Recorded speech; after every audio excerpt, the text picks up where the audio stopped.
Hello kids, let's read the storybook of world famous writer Pilkey, Dragon's Merry Christmas. This book has 4 stories. Let's read the first story, The Perfect Christmas Tree. One cold morning, a dragon went out to find the perfect Christmas tree. He walked through the crunchy snow.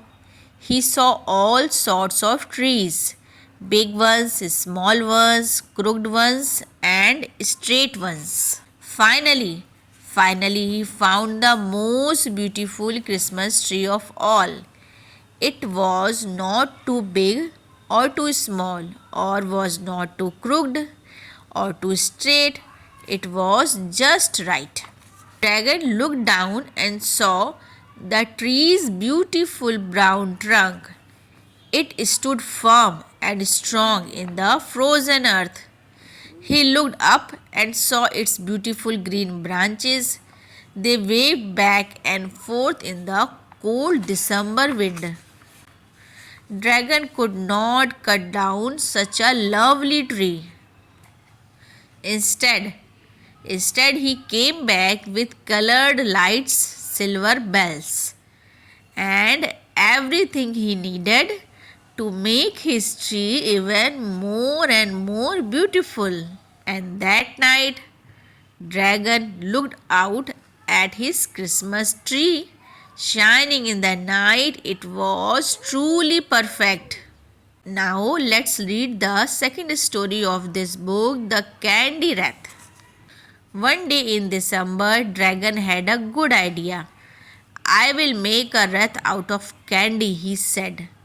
Dragon took some old wire and bent it into shape.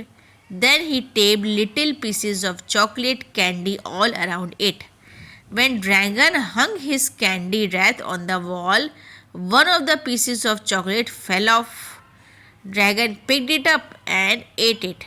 It was very good. As Dragon did not want his wreath to look bare, so he promised not to eat any more candy now. I will eat only the pieces that fell off, he said.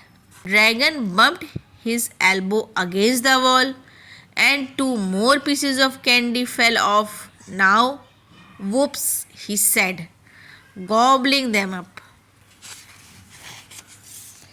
Dragon sat down in his chair and looked up at his candy wreath. He tried not to think about the smooth, rich, sweet, and creamy dark chocolate candy. Dragon could not sit still. He began to drool. Suddenly, Dragon could not stop himself. He shook the candy wreath back and forth and then jumped up and down on it until every last piece of candy had fallen off. Now Dragon got a tummy ache from eating so much chocolate. Next year, said Dragon, I will make my wreath out of pine cones. Thank you kids. If you like the story, please do subscribe my channel.